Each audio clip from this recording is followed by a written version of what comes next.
so much that's going on in the theater space right now. It's a renaissance, as you've said. Yeah. So many young people are now more confident introducing themselves as I am an actor, or I am a singer, I'm a performer. And it's changing the scope simply because in an African household, when you tell your parent, I'm getting some money off this, then they're like, now you have a job. Yeah, just talk to us a little bit about that space. How does it function really? Do we see young Kenyans making a living out of it, or it's just a part-time thing?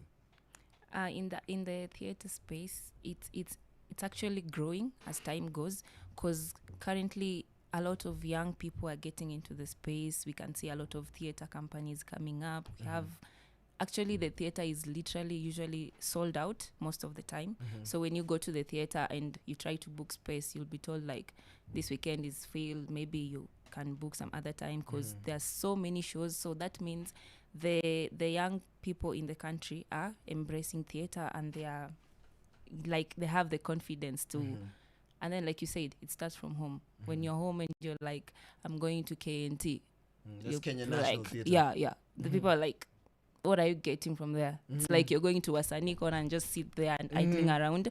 Yeah, they don't know. But when you come back home and you're like, so we were paid, I have some money, then you can see People are like, okay, yeah, keep it up, a bit you can do it again. But people do need to be able to make a living from their craft, we have right? to, And then, but some of these things are, I don't know, systemic, because being able to make a living off your craft is not always like your fault. It's not that you're not putting in the effort. Sometimes you're like, okay, what more can my environment do? What more can my government do? I want to know what the theater scene looks like in Germany, Tony, and ways in which, you know, the government is very intentional, perhaps, if it is, about making sure that the arts are, you know, at the top of their minds, and people are able to make a good living off of them.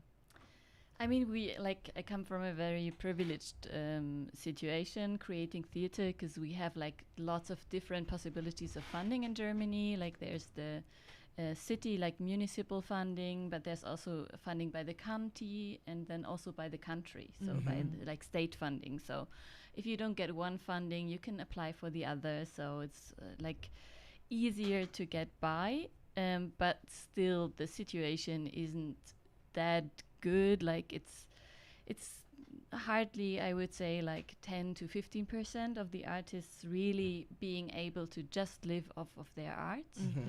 And also for me, it took me, I would say, like around 5 years to actually be able to live off my art.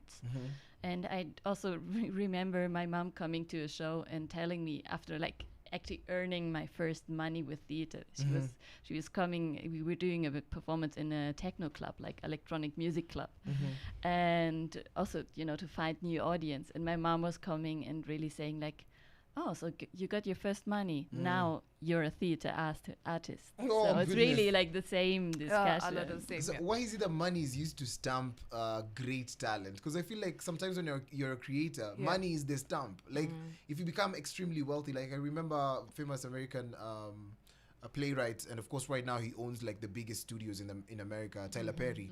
The first time he earned like humongous cash is when even he started getting like salutation from his family members. They're like, oh yeah, now you're but you were talented even before the money. Yeah, it's just that you're really gifted before the money. So I don't know. Money is a plus, right? Yeah, Yeah. It's a plus. At